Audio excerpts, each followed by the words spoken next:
You are now entering. Hell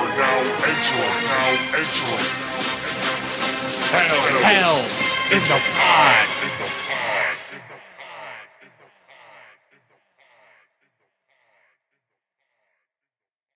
Hey, yo, what's going on, everybody? It's your boy, Gio Gump, and welcome back to another edition of the Culturally Extreme Wrestling Podcast, Hell in the Pod. Today we got with us Reality of Wrestling alumni, a GCW staple, a member of the Samoan Dynasty, son of WWE legend, oh my God, H-Town's very own, the main one, bro. How you doing, man? Nah, I'm doing good. Appreciate you for having me. Appreciate you doing this, man. Yeah. Short notice, House of Glory tonight, high intensity. How you feeling? You got the Crown Jewel match tonight. Nah, I'm feeling good. I'm feeling excited. You know, shout out to Brian. Shout out to the whole HOG organization for helping me for this opportunity.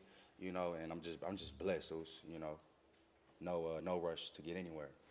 Just doing your thing, man, and you've been doing it well, I got to say. But here at the Hell in the Pod, I ask everybody this first question.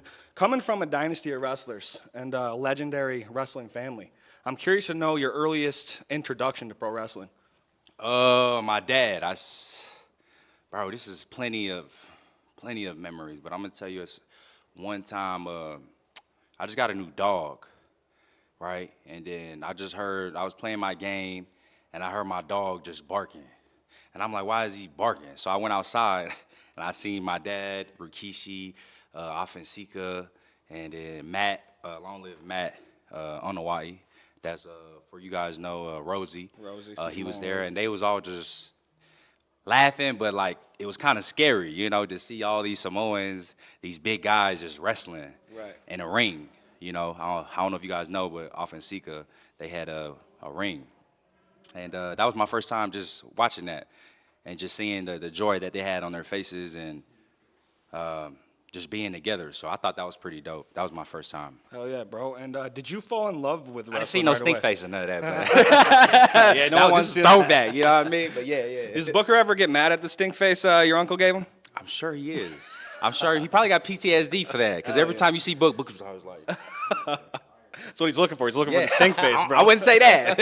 Hello. Did you fall in love with pro wrestling right away? Did it take some time to grow on you? No, I didn't. I didn't like it, or I didn't dislike it. I thought it was just a normal lifestyle, something that every kid goes through.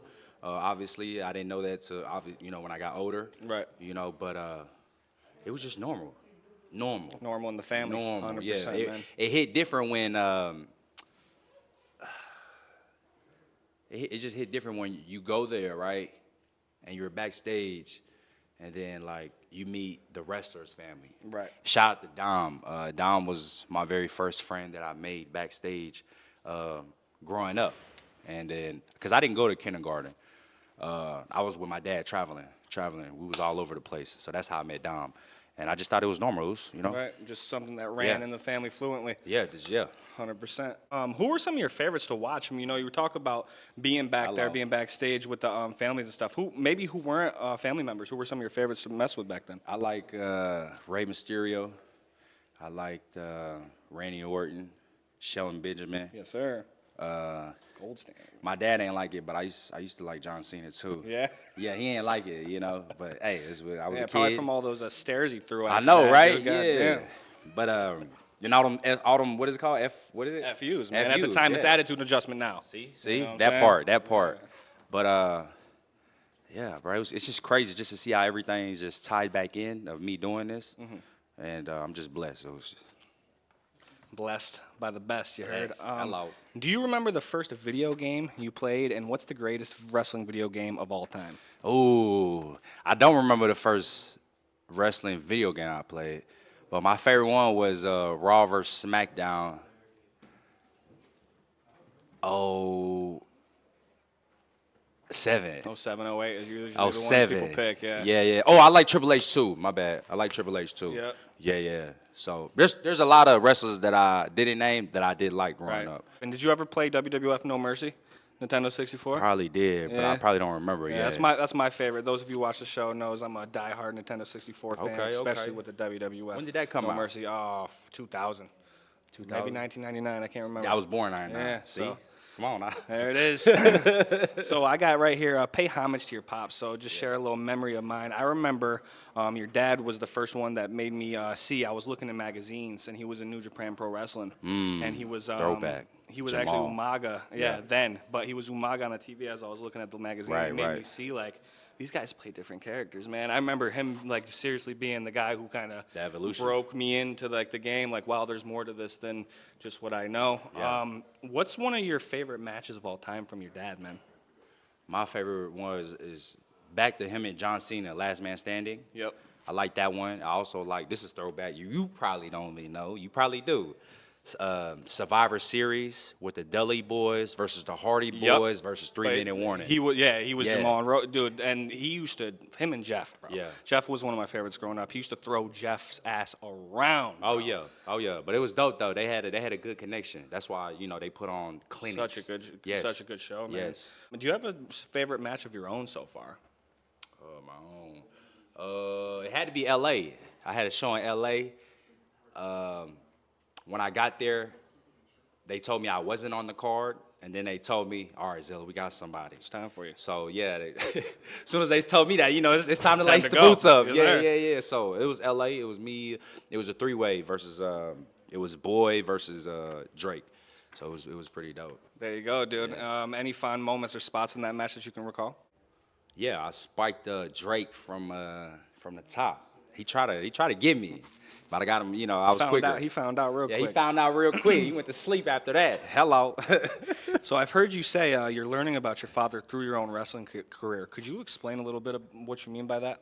Yeah. So for example, it was me and Sheldon talking, and we was watching one of my matches, and I did something. It wasn't a move. It was I did something. I made a certain face, and then he was like, "See that right there? That's something like you can't teach. It's like what is it called? Mannerisms." Yeah. And The he was emotion in like, it too, yeah. And he was like, "That's one thing that my dad Always was showing his very face. well. Yeah, was Stuff very that well. Jacob's doing a lot right too.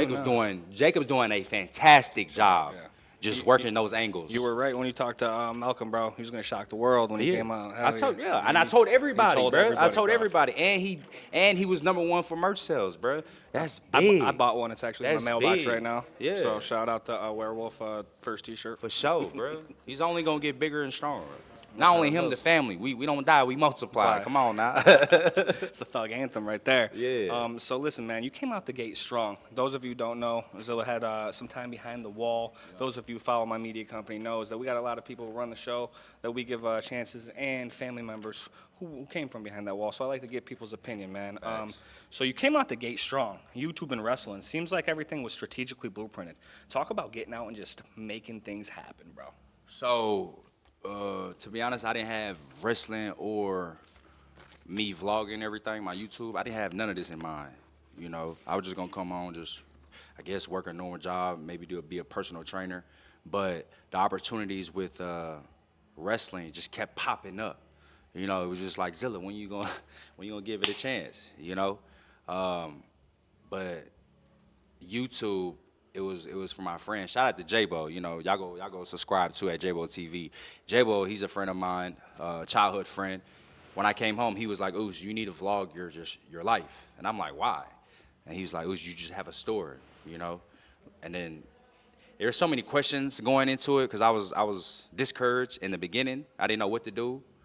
But when I got the ball rolling, it was easy from there, Not saying that it's easy right now, but that's what come with life. There's ups and downs. It's just about how you react to all of that. So I'm just happy and thankful for J-Bo for putting me on game about that, bruh. Yeah, and that's something I thoroughly enjoy from you too, is watching the vlogs, because I'm a big behind the scenes guy. The It's vlogs important. is something that I love to watch, and I watched, I think, everyone since I think you started making them. Yeah, and it's important. And the reason why I'm happy that I started it was I didn't want people to think this was a handout.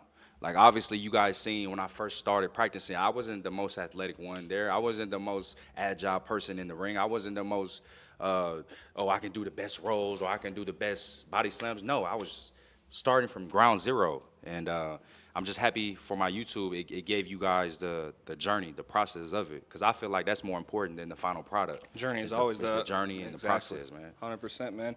And I want to touch on that because I actually learned from one of the vlogs that I watched that you took your Shahada inside. Yeah. You basically bullshitted around on the Dean for a while, went that one game. I got a Yeah. lot of people I know who went and came out Muslim. Yeah.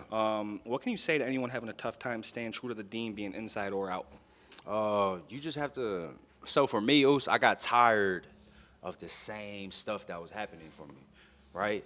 So in my head, I'm like, okay, I'm doing something wrong. I got to change something. So I just want to say to everybody, like, bro, with life, it's the BS is gonna happen. You know what I mean? The yin and yang, the up and down, the left and right, it's gonna happen. It's just you guys have to be disciplined, you know what I'm saying, and take responsibility for who you are and just be the, how you say it, be the sun in your own galaxy. You know what I'm saying? Yeah, so. That was tough. Yeah, bro, and just keep going. Just live.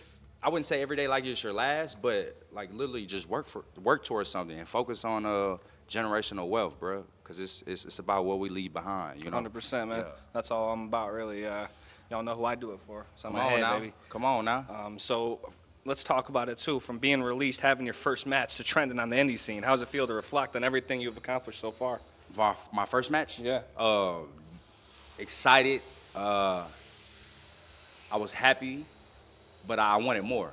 You know, and shout out to Booker T and the whole reality wrestling organization, because if it wasn't for them, I wouldn't be here. You know, so shout out to them. Shout out Buck and Reality Yeah. Wrestling. How's it feel to finally watch Jacob debut WWE? And It's join the inspiring. brand? Like I said, it's inspiring, cause I know who Jacob is. You know what I Right, mean? I know 100%. his story, and I know that he worked his ass off for everything that he has now. You know, for him it wasn't no handout either. Like he literally sat down and grinded, 100%. years after years after years. And you see how long it took him to get where he's at right now? But he's doing so great at it is because it was the process, bro. Right. It was the process. Yeah, people think it's overnight, but really overnight took 20 years. You know what Yeah, I'm saying? yeah, So yeah. it's really cool to see everything Facts. come full circle. You know what I mean? Happy for him, and I'm happy for his kids, his family, you know, and his wife. You know? 100%, man. So, If your pops was here right now, what do you think he would say to Jacob after watching his first performance in WWE? I don't think he would say anything to him. I think he would just take him out to eat or something. Waffle House? Yeah, most likely, or IHOP or something. You know, we're big on the brunch spot. So Yeah. Hey, brunch is the best time of day, man. if anything, I would feel like, you know, Pops would have just gave him some game. I can't tell you exactly what he would say, but I think, you know, knowing who my dad is, I think he would just, hey, you know, maybe try this out. You know, but as a mentor, you know, not 100%, as somebody that's just, oh, you need to do this. But I think my dad would just be a mentor, just like how he was to the Usos, you know. But yeah, just that's a good question though. Good Appreciate question that, though, my for guy. sure though. Anything to say to the people who are on the fence about watching pro wrestling in today's day and age? I feel like you guys gotta trust the product and these promoters. You know, don't try to skip to conclusions. Don't think you know everything. There's a reason why, you know, a promoter's a promoter and you are what you are. You know, so don't try to overplay. How do you say it? Don't overplay your position. You know what I mean? I like that part. But I feel like Know you your know, role and shut your mouth for those of Yeah. you at home. But yeah, I just feel like, yeah, you guys just enjoy the show. You know, enjoy the show. Be involved with storylines. Be involved with the emotions of the wrestling match. Don't just watch wrestling just to watch people get slammed. Oh, okay, if you watch it just to watch, okay, that's cool. Like, if you watch people to get slammed and that brings you joy, that's cool. But my thing is, if you want to look, you know, into a deeper aspect of wrestling, follow the storylines. You know, be invested in the storylines. Don't just be invested in the matches, you know, yeah. Appreciate that, brother. I appreciate your time. Let everybody thank know you, what bro. you got coming up next and how to follow you, bro. Well, I don't know about what's next. I know about what's right now. What tonight is HOG. I got La something. I don't know his last name, but hey, hello. But yeah, I'll be there, and I will take the gold tonight. Mama Zilla is waiting for me to bring that gold back, so I am going to bring it back to my tribal queen. Can't disappoint Mama Zilla, man. Hey. Appreciate you, brother. Thanks for watching Hell in the Pod, the culturally extreme wrestling podcast.